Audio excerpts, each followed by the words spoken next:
नमस्कार, the daily show में आपका स्वागत है। मैं हूं आपका मित्र साथी हमदर्द मुकेश कुमार।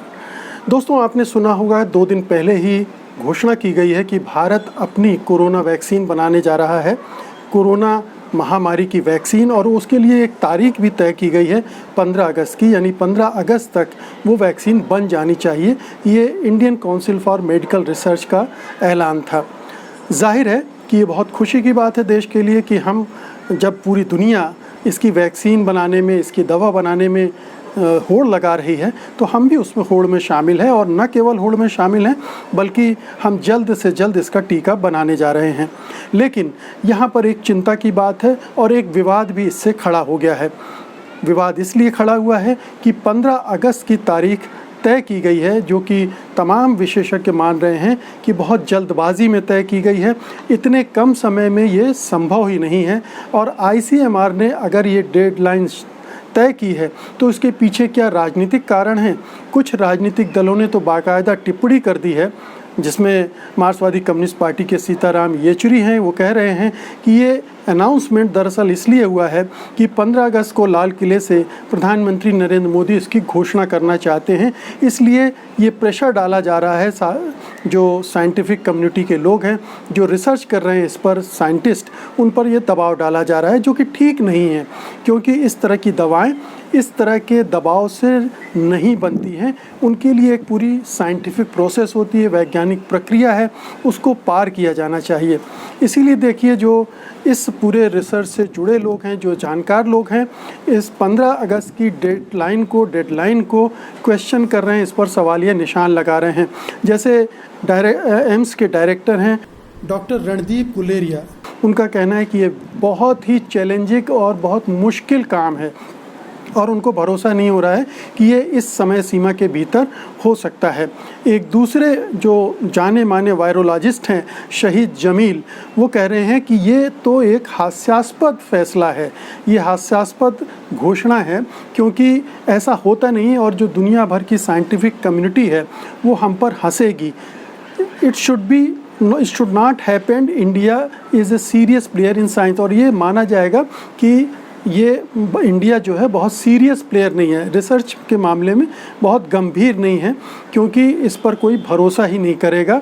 और जाहिर है कि इससे जो हमारे जो रिसर्चर हैं, जो वैज्ञानिक हैं, उनकी छवि भी ख़राब होगी, और इसमें ख़तरा भी है कि अगर वो वैक्सीन आगे चलकर काम नहीं करती, जल्दबाजी में बनाई जाती है, या उसके कुछ नकारात्मक असर होते हैं, तो और भी ज़्यादा नुकसान हो सकता है भारतीय रिसर्च को, भारतीय वैज्ञानिक कम्युनिटी को।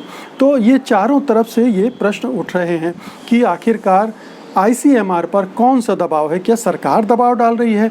क्या प्रधानमंत्री कार्यालय दबाव डाल रहा है, क्योंकि उन्हें लाल किले से कोई बड़ा ऐलान करना है कोरोना वायरस के संबंध में, कोरोना में जो फेलियर हुए हैं सरकार के, उनको छिपाने के लिए, या दूसरे मोर्चे पर सरकार की जो असफलताएं हैं वो इसको इस सफलता से भुनाना चाहती है, इस सफलता से उनको कम करना चाहती है।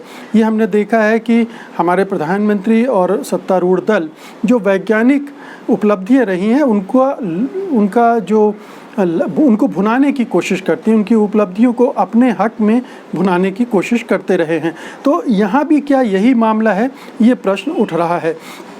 पहली बात तो यह है कि कुछ हमें चीज़ें इसके बारे में जान लेना चाहिए। पहली बात तो ये है कि जो इस वैक्सीन को डेवलप करने वाले लोग हैं, उन्होंने जो टाइम लाइन दी है वो 15 अगस्त से कहीं आगे की है।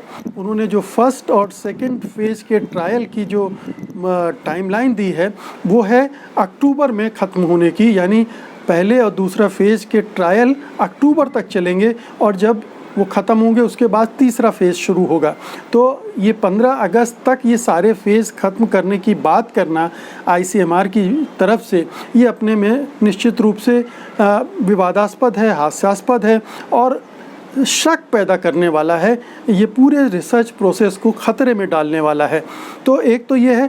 अब थोड़ा सा हम आपको ये एक्सप्लेन कर दें, ये समझा दें कि ये जो भी इस तरह के वैक्सीन बनते हैं उनकी प्रक्रिया क्या होती है, कौन कौन स्टेजेस से गुजरती है, तो आपको थोड़ा अंदाज़ा लग जाएगा कि ICMR किस तरह से इस बारे में जल्दबाजी कर रहा है। पहला तो एक एक्सप्लोरेटरी स्टेज होता है जिसमें ये देखा जाता है कि कोई वैक्सीन बन सकती है, क्या बन सकती है, तो उसका रोड मैप क्या होगा। तो ये एक काम सबसे पहले होता है, और जब ये रोड मैप तैयार हो जाता है हमारे यहाँ निश्चित रूप से वो पार कर लिया गया है, इसलिए हम मान सकते हैं, क्योंकि हम ट्रायल स्टेज पर चले गए हैं। इसके बाद शुरू होता है प्री क्लिनिकल स्टेज, जिसको फेज 0 भी कहा जाता है। इसमें जो टिश्यूज़ होते हैं या सेल्स होती हैं, उनमें वैक्सीन जो बनाई जा रही है उसको ट्राई किया जाता है, उसका ट्रायल होता है और लैब में होता है, और इसके साथ साथ इसका ट्रायल जानवरों पर भी होता है। तो ये जो प्री क्लिनिकल स्टेज होती है उसमें जानवरों पर ट्रायल होता है और टिश्यूज़ और सेल्स पर ट्रायल होता है, और इसमें कम से कम 1 से 2 साल का वक्त लगता है। हम जानते हैं कि कोरोना वायरस का पता हमें दिसंबर अंत में चला है, जनवरी में इसके बारे में कुछ खुलासे हुए हैं, तो अभी 6-7 महीने भी नहीं हुए हैं इस बीमारी को आए हुए, तो 1 से 2 साल तो इस पहले प्री क्लिनिकल स्टेज में लगते हैं। लेकिन चलिए, कुछ ऐसी बीमारियां होती हैं, कुछ ऐसे रिसर्च होते हैं जिसमें इसको एक्सपेडाइट किया जाता है जल्दी से करने के लिए, तो हमने वो प्रोसेस को पिछले 6 महीनों में कंप्लीट कर लिया है, और अब हम फेज़ 1 में पहुंच गए हैं। अब हम जो बात हो रही है ICMR की तरफ से, वो फेज़ 1, फेज़ 2 और फेज़ 3 के ट्रायल की बात हो रही है। तो फेज़ 1 में ह्यूमन पर ट्रायल किया जाता है, लोगों पर ट्रायल किया जाता है, मानव परीक्षण होते हैं, और इसमें कम से कम 100 लोगों को लिया जाता है। 100 लोगों तक ऐसे लोग लिए जाते हैं जिन पर इस वैक्सीन को टेस्ट किया जाता है, और ये भी कुछ महीनों से लेकर 2 साल तक का इसमें समय लगता है केवल पहले फेज़ में। अभी पहला फेज़ शुरू होना है। इसके लिए देश भर के 12 हॉस्पिटल को चुना गया है, उनको ये जिम्मेदारी दी गई है। वो भी ये जो टेस्ट हैं वो तब शुरू कर सकते हैं जब एथिक्स कमेटी उनको मंजूरी देगी, और एथिक्स कमेटी की मंजूरी में भी वक्त लगता है। वो भी टेस्ट करती है, वो भी जांचती परखती है कि इस तरह की वैक्सीन सुरक्षित होगी कि नहीं, संभव है कि नहीं, उसके लिए कितना वक्त चाहिए, और जो भी प्रोसेस होती है उसको मॉनिटर भी करती है। तो एक तो ये है कि पहले फेज़ में कम से कम चंद महीनों से लेकर 2 साल तक का समय लगता है, और इसको आप ये नहीं है दबाव डाल के जल्दी करवा सकते हैं। फिर जो दूसरा फेज़ शुरू होता है उसमें 300 लोगों पर यही ट्रायल किए जाते हैं, ताकि और सुनिश्चित हो लिया जाए कि ये वैक्सीन ठीक से काम कर रही है कि नहीं कर रही है, और इसमें भी 2 से 3 साल तक का समय लगता है। अगर यहाँ तक सब ठीक रहा, यहाँ तक के रिज़ल्ट पब्लिश हुए, कोई क्वेश्चन नहीं हुआ, तब आप फेज़ 3 में जाते हैं, और फिर वहाँ पर 3000 तक लोग लेते हैं ट्रायल के लिए। 3000 लोगों पर उसी वैक्सीन को ट्रायल करते हैं, और उसमें अमूमन कुछ सालों से लेकर 10 साल तक लग जाते हैं। तो आप सोचिए कि एक वैक्सीन को बनाने में कितने साल का वक्त लगता है। अब कई बार ऐसा होता है कि जैसे ये महामारी वाली सिचुएशन है, इमरजेंसी सिचुएशन है, इस समय ये होता है कि जल्द से जल्द कोई वैक्सीन बनाई जाए, और ऐसे समय में किया ये जाता है कि कुछ स्टेजेस को लांघ दिया जाता है, कुछ स्टेजेस को क्लब कर दिया जाता है। जैसे अभी हो रहा है कि पहली और दूसरी स्टेज को मिला दिया जाए, यानी एक साथ 300 लोगों पर ट्रायल किया जाए। तो इस तरह की कोशिशें भी होती, लेकिन उसमें भी वक्त लगता है। अब जब देखिए कि दुनिया भर की में करीब 100 से 125 ऐसे संस्थान हैं, दवा बनाने वाली कंपनियां हैं, मेडिकल इंस्टीट्यूट हैं, मेडिकल रिसर्च सेंटर्स हैं जो इस पर शोध कर रही हैं, और WHO कह रहा है कि इस साल के अंत के पहले किसी वैक्सीन की उम्मीद करना गलत होगा। हालांकि चीन के एक कंपनी ने अभी ट्रायल ख़त्म कर लिए हैं, अपनी जो रिसर्च है उसको पब्लिश करने भेज दिया है, तो वो काफ़ी आगे आ गई है। और फिर भी अभी ये दावा नहीं किया जा रहा है कि आपको 15 अगस्त को वो वैक्सीन मिल जाएगी। हमारे यहाँ तो अभी बहुत ही शुरुआती स्थिति में है, उसमें ये दावे करना, इस तरह की घोषणाएं करना, इस तरह के दबाव डालना कतई ठीक नहीं है। ये किसी भी लिहाज से ठीक नहीं है, क्योंकि अगर जल्दबाजी में इस तरह की कोई वैक्सीन बनाई गई तो बहुत ज़्यादा उसके साइड इफ़ेक्ट्स होते हैं, साइड इफ़ेक्ट्स चेक करने होते हैं।